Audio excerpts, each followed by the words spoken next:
Olá, bem-vindos a mais uma análise a fundo. Hoje, a gente mergulha de cabeça num clássico absoluto, que é O Peregrino, de John Bunyan.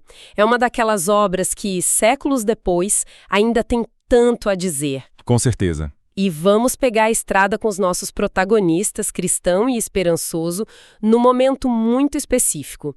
Eles acabaram de sair das montanhas aprazíveis, sabe?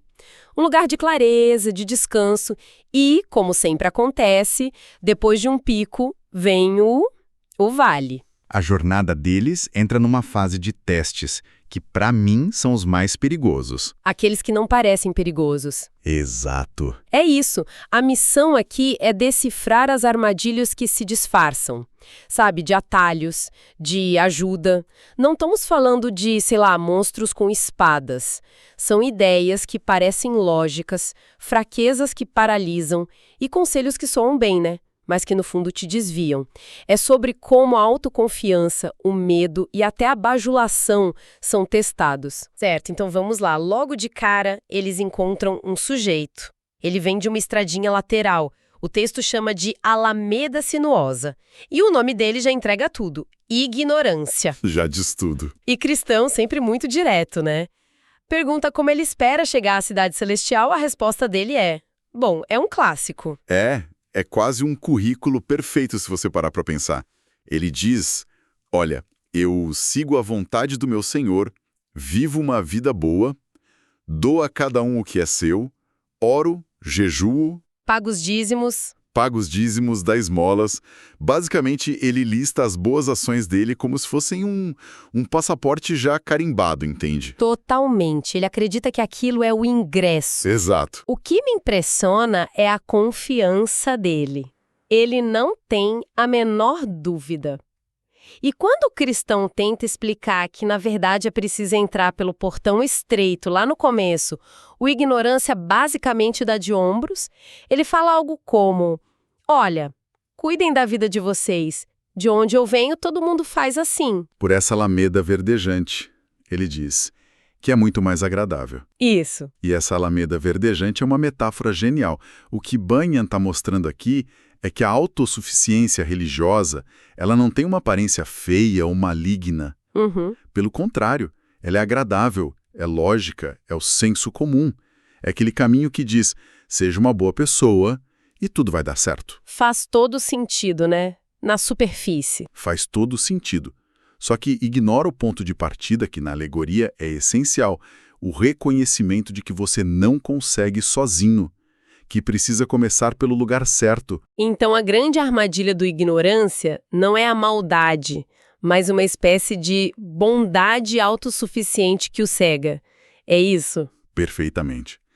Ele está tão satisfeito com o próprio desempenho que não consegue ver a necessidade de um caminho diferente. E a reação de Cristão Esperançoso é muito curiosa. Eles percebem que não adianta insistir e decidem deixá-lo para trás. Sim, com a esperança de que ele reflita um pouco. Não tem um grande conflito, né? É quase uma lição de estratégia. Talvez eles perceberam que jogar um caminhão de teologia em cima dele só ia fazer ele se fechar mais. Exato. Plantaram uma sementinha de dúvida e seguiram. É uma abordagem bem paciente. Sim. É fascinante como Bunyan coloca esses encontros em sequência. Eles acabam de lidar com um homem com excesso de confiança e a próxima lição é sobre o exato oposto. A falta de confiança. E as consequências devastadoras dela. A transição é bem sombria mesmo. Eles passam por uma alameda escura e vem uma cena horrível. Um homem sendo amarrado por 7 demônios e arrastado. Para uma porta no lado de um morro, né? Um portal para o inferno. Isso. E nas costas dele, uma placa. Professor libertino e apóstata condenável. É uma visão que abala eles profundamente. Essa cena funciona como um choque. Um lembrete das consequências finais de se desviar do caminho. E é esse choque que faz Cristão se lembrar de outra história. Não sobre um apóstata, mas sobre um homem bom, um peregrino chamado Pequena Fé. A conexão é sutil, mas poderosa. E a história que Cristão conta é muito gráfica. O Pequena Fé estava viajando e cometeu um erro. Ele adormeceu num lugar perigoso. A vereda dos mortos. Exato. E enquanto ele dormia, 3 irmãos bandidos o atacaram. E os nomes deles, nossa, são a chave de tudo: covardia, descrença e culpa. Não são ladrões comuns. São personificações, né? Das forças que atacam a nossa paz interior. Pensa bem. A covardia te paralisa. Uhum. A descrença rouba a sua certeza. E a culpa? A culpa te golpeia, te deixa sem forças, remoendo o que aconteceu. Eles não roubam a vida dele, Não. mas roubam o que o texto chama de dinheiro para as despesas. E o que seria esse dinheiro? A alegria? A paz? Exatamente. São os recursos espirituais e emocionais que tornam a jornada suportável, sabe? Até mesmo alegre.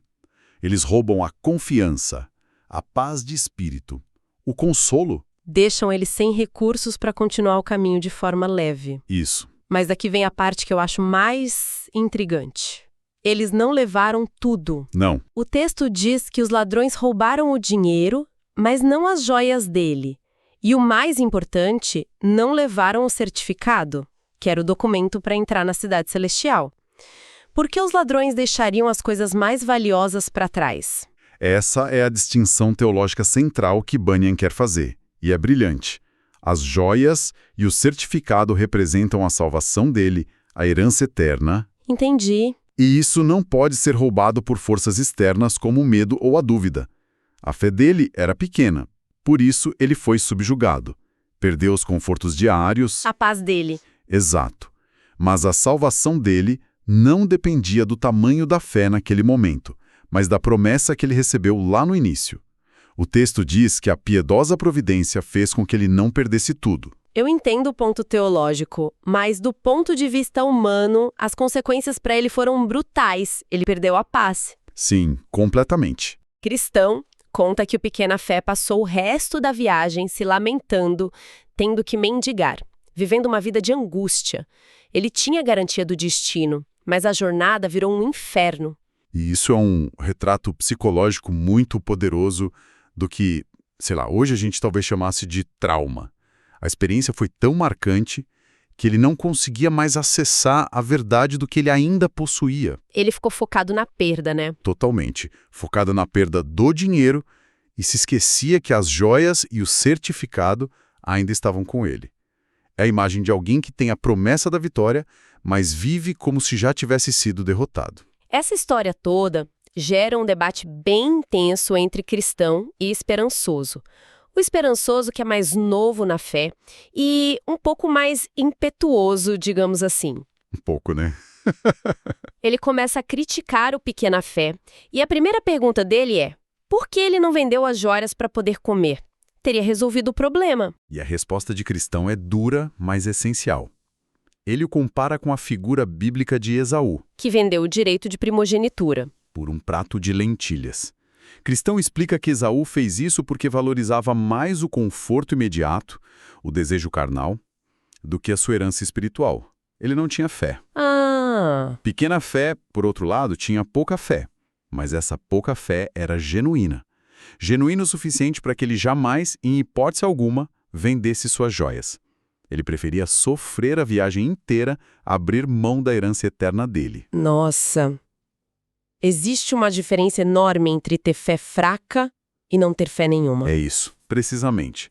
É a diferença entre tropeçar no caminho e andar na direção errada de propósito. Ok, o esperançoso entende a bronca, mas ele não desiste.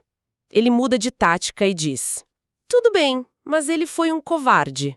Se fossem os mesmos ladrões, eu teria lutado. Eu não teria entregado meu dinheiro assim. É a clássica bravata de quem assiste da arquibancada. Sim. É fácil ser valente no sofá, não é? E cristão, mais velho, mais experiente, corta essa soberba pela raiz. Ele usa o melhor exemplo possível, o apóstolo Pedro. Uhum. O mesmo Pedro que disse, eu morrerei contigo, mestre, mas que, horas depois, negou conhecer Jesus por medo de uma simples serva. É verdade. A lição de cristão é brutalmente honesta. A autoconfiança é uma armadilha. Ele até admite a própria fraqueza. Cristão conta que ele mesmo enfrentou um inimigo parecido, Apolião, e quase morreu, e só sobreviveu porque estava usando uma armadura reforçada. Exato. Ele diz para o esperançoso: nós não devemos nos deixar arrebatar pela ilusão de nossa própria virilidade. É uma lição de humildade fortíssima. É um alerta contra julgar a fraqueza dos outros e, principalmente, contra superestimar a própria força. A força, diz Cristão, não vem de dentro. Vem de fora. Vem de estar preparado com a armadura de Deus, com o escudo da fé e, o mais importante, de não viajar sozinho, mas pedir a companhia do rei. Sem essa ajuda, até os mais fortes caem. E como se a jornada já não estivesse cheia de perigos internos, logo depois dessa conversa, eles enfrentam um perigo externo. Sim, E um disfarçado de ajuda. sim. Eles chegam a uma bifurcação. 2 caminhos que pareciam idênticos. E eles não sabem para onde ir. É o momento de máxima vulnerabilidade, a incerteza.